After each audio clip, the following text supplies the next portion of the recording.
Selamat pagi anak-anak ibu sekalian. Semoga kabarnya dalam keadaan sehat walafiat, walaupun kita belajarnya masih tetap dari rumah atau belajar daring. Nah, kita berjumpa lagi pada pertemuan kedua dengan Ibu Raya Nenggolan, Sarjana Pendidikan.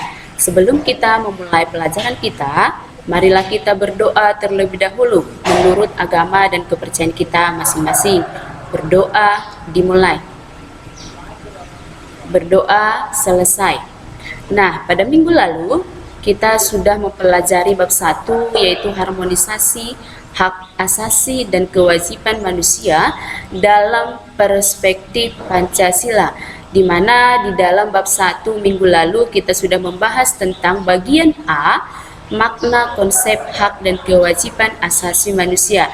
Pada pertemuan kedua ini kita akan membahas bagian B, yaitu substansi hak dan kewajiban asasi manusia dalam Pancasila.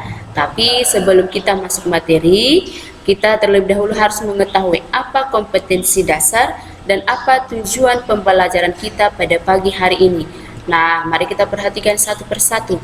Adapun kompetensi dasar materi kita pada pagi hari ini, yang pertama adalah 3.1, menganalisis pelanggaran hak asasi manusia dalam perspektif Pancasila dalam kehidupan berbangsa dan bernegara. Yang kedua, 4.1, menyaji hasil analisis pelanggaran hak asasi manusia dalam perspektif Pancasila dalam kehidupan berbangsa dan bernegara. Nah, apa tujuan pembelajarannya? Tujuan pembelajarannya yang pertama adalah mengkaji substansi hak dan kewajiban asasi manusia dalam Pancasila untuk menumbuhkan sikap bertanggung jawab. Nah, inilah kompetensi dasar dan tujuan pembelajaran kita pada pagi hari ini, di mana siswa atau kalian harus mengetahui, harus bisa mengkaji substansi hak dan kewajiban asasi manusia dalam perspektif Pancasila. Nah, marilah kita masuk ke dalam materi kita. Bagian B, substansi hak dan kewajiban asasi manusia dalam Pancasila. Di dalam substansi hak dan kewajiban asasi manusia ini kita mempelajari nilai-nilai Pancasila, di mana di dalam nilai-nilai Pancasila ini dapat 3 nilai. Yang pertama adalah nilai dasar, yang kedua adalah nilai instrumental, yang ketiga adalah nilai praksis. Inilah yang akan kita bahas di dalam materi kita pada pagi hari ini. Yang pertama itu adalah nilai dasar. Mari kita perhatikan satu persatu. Yang pertama adalah hak dan kewajiban asasi manusia dalam nilai dasar Pancasila. Sebelumnya, sebelum Ibu memaparkan materinya, pastinya anak-anak Ibu sekalian sudah mengetahui apa isi dari kelima sila Pancasila tersebut. Nah, yang pertama adalah marilah kita bahas nilai dasar. Apakah nilai dasar itu? Nilai dasar ini berkaitan dengan hakikat kelima sila Pancasila. Itulah tadi yang Ibu bilang itu isi dari sila Pancasila. Yang pertama adalah ketuhanan yang Maha Esa, yang kedua kemanusiaan yang adil dan beradab, yang ketiga persatuan Indonesia, yang keempat kerakyatan yang dipimpin oleh hikmat, kebijaksanaan dalam permusyawaratan perwakilan, yang kelima keadilan sosial bagi seluruh rakyat Indonesia. Inilah nilai dasar yang berkaitan dengan hakikat kelima sila Pancasila. Nilai dasar ini adalah bersifat universal. Bersifat universal maksudnya bersifat umum, tidak memandang perbedaan, baik dari suku, ras, agama, dan lain sebagainya.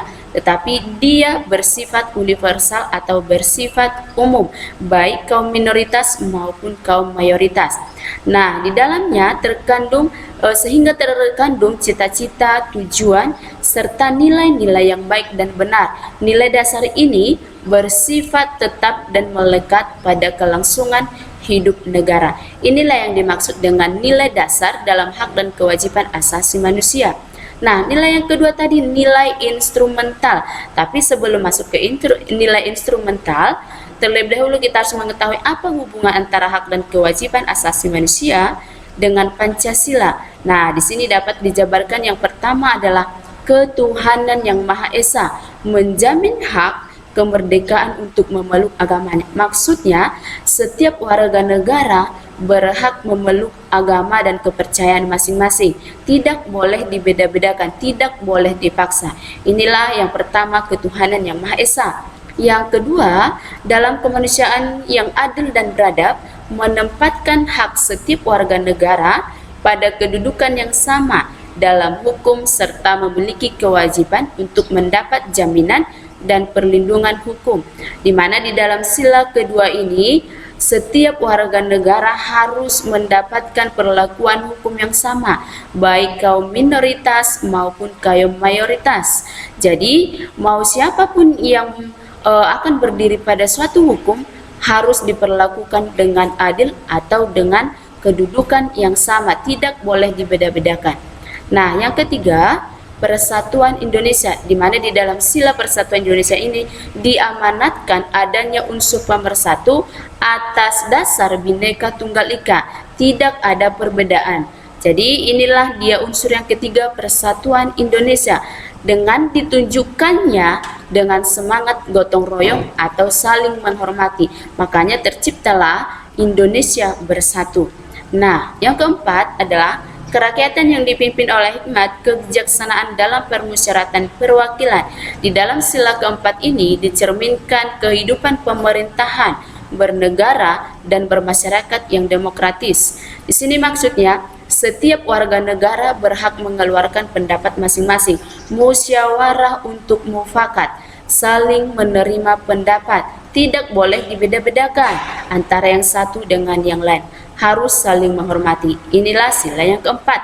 Yang kelima, keadilan sosial bagi seluruh rakyat Indonesia, di mana di dalam sila ini harus diakui hak milik perorangan dan dilindungi pemanfaatannya, harus adil di depan hukum atau di depan pemerintahan.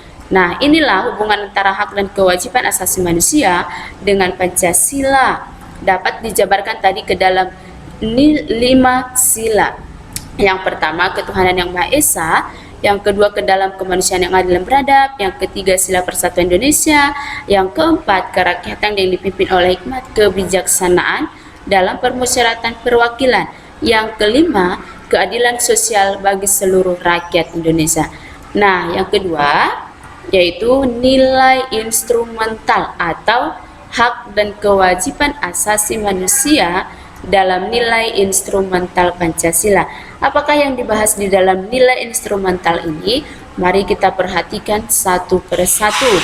Nilai instrumental ini merupakan penjabaran dari nilai-nilai dasar Pancasila, di mana nilai instrumental ini sifatnya lebih khusus daripada nilai dasar.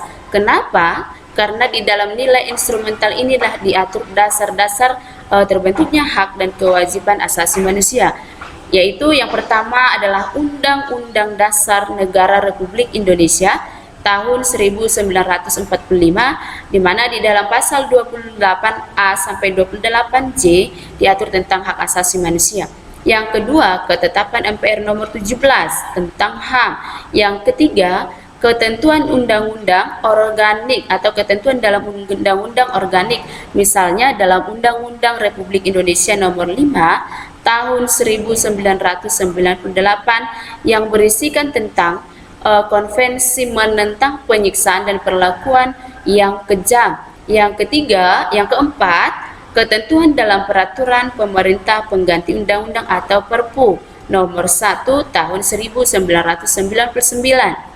Yang kelima, ketentuan dalam peraturan pemerintah nomor 2 tahun 2002 tentang cara perlindungan terhadap korban dan saksi dalam pelanggaran hak asasi manusia yang berat.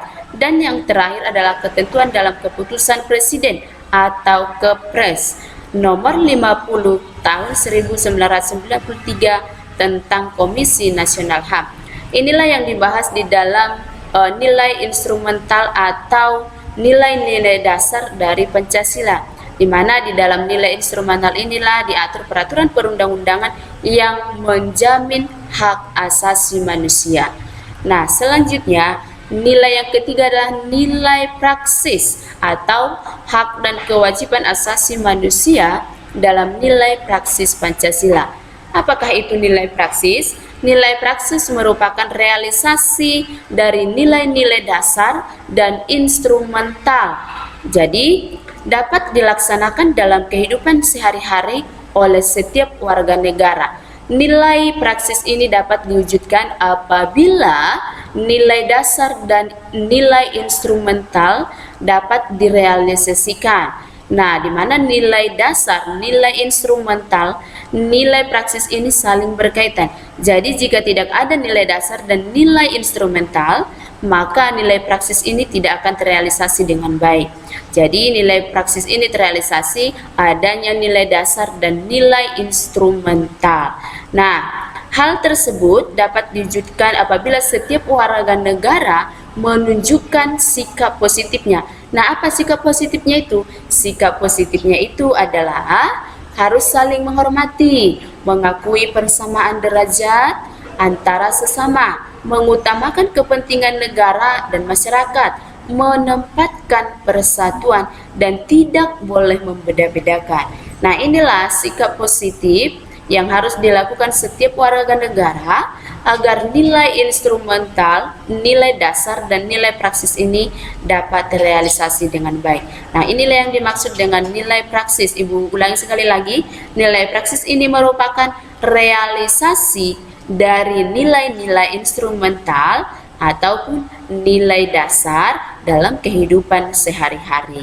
Nah, selanjutnya dapat Ibu simpulkan di mana materi kita pada pagi hari ini yang judulnya adalah substansi hak dan kewajiban asasi manusia dalam perspektif Pancasila. Di mana di dalam pembelajaran ini ada nilai-nilai Pancasila yang harus kita ketahui. Yang pertama nilai dasar, yang kedua nilai instrumental, yang ketiga adalah nilai praksis. Nah, inilah materi kita pada pagi hari ini. Sebelum Ibu menutup pembelajaran kita, marilah kita berdoa terlebih dahulu menurut agama dan kepercayaan kita masing-masing. Doa dimulai. Doa selesai. Nah, jika ada materi yang kurang dimengerti atau kurang dipahami, boleh ditanyakan kembali kepada Ibu baik melalui WhatsApp. Dan jika ada tugas, silahkan dikerjakan di rumah. Jangan lupa kerjakan dengan baik-baik. Sekian dan terima kasih.